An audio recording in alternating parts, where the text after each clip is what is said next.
Հրաշալի աղոթք։ Սաղմոսներ 91, 46, 121, 27, 35, 18, ազատվել ամեն բռնության չարից։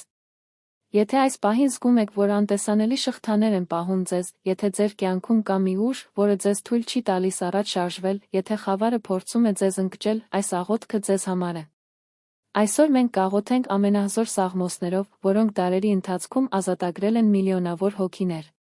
Մնացեք մեզ հետ մինչ վերջ, որովհետև այս աղոթքը կփոխի ձեր կյանքը։ Սիրելի եղբայրներ, քույրեր Քրիստոսով, այսօր մենք հավաքվել ենք Աստծո առաջ, խնդրելու նրա հզոր պաշտպանությունը ազատագրումը։ Հայ առաքելական եկեղեցին դարերի ընթացքում պահպանել է այս սուրբ աղոթքները, որոնք փոխանցվել են սերնդից սերունդ, որպես հոգոր զենք մութ ուժերի դեմ պայքարում։ Նախքան մենք սկսենք աղոթելը, ես ուզում եմ, որ դուք իմանաք, դուք միայնակ չեք այս պայքարում։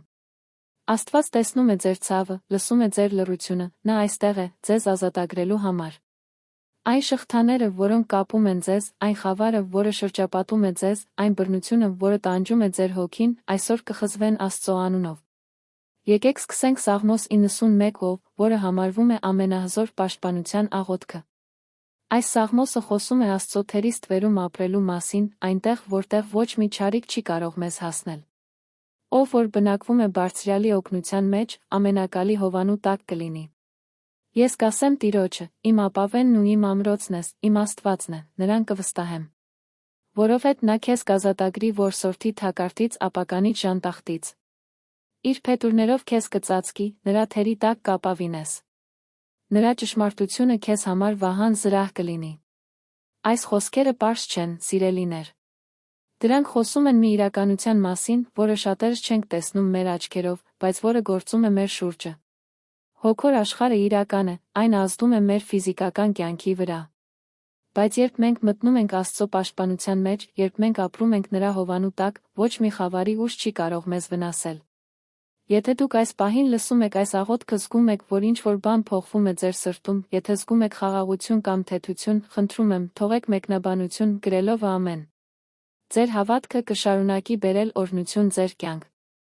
Շարունակենք Սաղմոս 46-ով, որը մեզ հիշեցնում է, որ Աստված մեր ապավենն է ուժը։ Աստված մեզ համար ապավեն է ուժ, նեղության մեջ շատ հեշտությամբ գտնվող օգնական։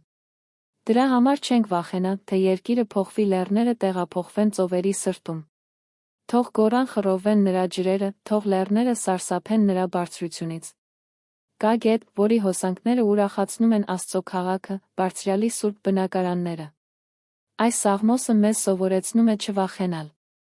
Անկախ նրանից, թե ինչ է կատարվում մեր շուրջը, անկախ նրանից, թե որքան մեծ են մեր խնդիրները, մենք չպետք է վախենանք։ Ինչու՞։ Որովհետև Աստված մեզ հետ է։ Նա մեր ապավենն է, մեր ամրոցը, մեր ապաստանը։ Շատերիցդ այս պահին կարող է գտնվել փորձության մեջ։ Կարող է թվալ, որ խավարության ուժերը շատ հզոր են, որ դուք չեք կարող դիմակայել։ Բայց ես ուզում եմ, որ դուք իմանաք, այն ուժը, որը ձեզ մեջ է, շատ ավելի հզոր է, քան այն ուժը, որը աշխարհում է։ Հիսուս Քրիստոսը հաղթել է խավարին, այդ հաղթանակը պատկանում է նա ձեզ։ Եկեք այժմ աղոթենք Սաղմոս 121-ը, որը խոսում է Տիրոջ օգնության մասին։ Իմ աչքերը կբարձրացնեմ դեպի լեռներ, որտեղից կգա իմ օգնությունը։ Իմ օգնությունը Տիրոջից է, ով արարել է երկինքն ու երկիրը։ Նա չի թողնի, որ քո ոտքը սահի, քո պահապանը չի ննջի։ Ահա, չի ննջի, չի քնանա Իսրայելի պահապանը։ Տերը քո պահապանն է, Տերը քո աջ ձեռքի վրա, քո հովանին է։ Ցերեկ արը քեզ չի խփի, ոչ էլ լուսինը գիշերը։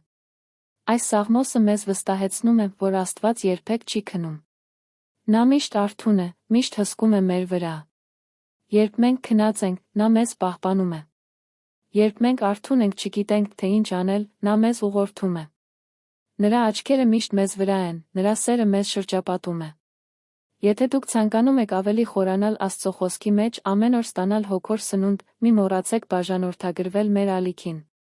Մենք ամեն օր կբերենք ձեզ համար նոր աղոթքներ, աստվածաշնչյան ուսմունքներ։ Շարունակենք Սաղմոս 27-ով, որը կրակոտ հայտարարություն է հավատքի վստահության մասին։ Տերը իմ լույսն է, իմ փրկությունը, ումից վախենամ։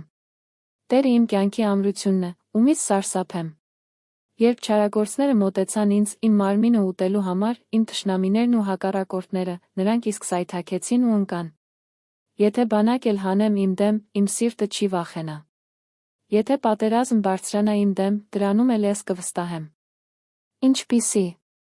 հզոր խոսքեր են սրանք։ Դավիթ թագավորը, ով գրել է այս սաղմոսը, իր կյանքում բազմաթիվ թշնամիներ է ունեցել։ Մարդիկ ուզում էին սպանել նրան, գերեվարել, ոչնչացնել։ Բայց նա չվախեցավ։ Ինչու՞։ Որովհետև նա գիտեր, որ Տերը նրա լույսն է, նրա փրկությունը, նրա ամրությունը։ Նույնը ճիշտ է նա մեզ համար, սիրելիներ։ Անկախ նրանից, թե ով է մեր դեմ, անկախ նրանից, թե ինչ ուժեր են պայքարում մեր դեմ, մենք կարող ենք վստահ լինել։ Ոչ թե մեր սեփական ուժի վրա, այլ Աստծո ուժի վրա, որը մեր մեջ է։ Եկեք այժմ կարդանք Սաղմոս 35-ի մի մասը, որը աղոթք է արդարության ազատագրման համար։ Պայքարիր, Տեր, պայքարողների դեմ, կռվիր պատերազմողների դեմ։ Բռնիր վահանն ու ասպարը վեր կաց ինձ օգնելու։ Հանիր նիզակը, փակիր ճանապարհը իմ հալածողների դեմ։ Ասա իմ հոգուն, ես եմ քո փրկությունը։ Թող ամաչեն խայտառակվեն նրանք, ովքեր փնտրում են իմ անձը։ Թող ետ մղվեն նախատվեն նրանք, ովքեր չարիք են մտածում իմ վրա։ Այս աղոթքը խոսում է Աստծո արդարադատության մասին։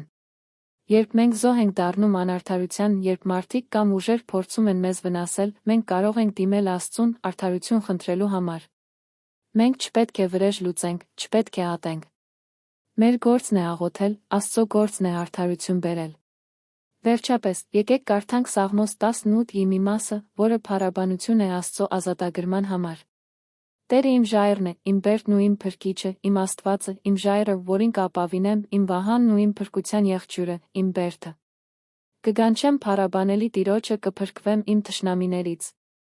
Մահվան պարանները պատել էին ինձ, անօրենության հեղեղները զարուրեցրել էին ինձ։ Դժոխքի պարանները շրջապատել էին ինձ, մահվան ծուղակները պատահել էին ինձ։ Իմ նեղության մեջ կանչեցի Տիրոջը, աղաղակեցի դեպի իմ Աստված։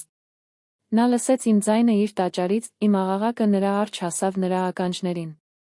Սիրելի եղբայրներ, քույրեր, այս սաղմոսները պարզապես տեքստեր չեն։ Դրանք կենդանի Աստծո խոսքն են, լի հզորությամբ կյանքով։ Երբ մենք կարդում աղոթում ենք այս սաղմոսները, մենք չենք պարզապես կրկնում խոսքեր։ Մենք ակտիվացնում ենք երկնային ուժերը մեր կյանքում։ Մենք կանչում ենք Աստծո ներկայությունը, նա գալիս է։ Այժմ, երբ մենք ավարտում ենք այս աղոթքը, ես ուզում եմ, որ դուք ձեզ հետ մի բան վերցնեք։ Դուք ազատ եք։ Ոչ թե վաղը, ոչ թե հետո, այլ հենց այժմ։ Այն շղթաները, որոնք կապում էին ձեզ, խզվել են Հիսուս Քրիստոսի անունով։ Այն խավարը, որը շրջապատում էր ձեզ, ցրվել է նրա լույսի կողմից։ Այն բռնությունը, որը տանջում էր ձեզ, դադարել է նրա իշխանության առջ։ Հավատացեք սրան։ Ընդունեցեք սրան։ Քայլեցեք այս իրականության մեջ։ Դուք Աստծո զավակն եք, դուք ազատ եք ծնվել։ Ոչ մի ուժ երկնքում, երկրի վրա կամ դրա տակ չի կարող ձեզ պահել գերության մեջ, երբ դուք հավատում եք Հիսուս Քրիստոսին նրա ազատագրող զորությանը։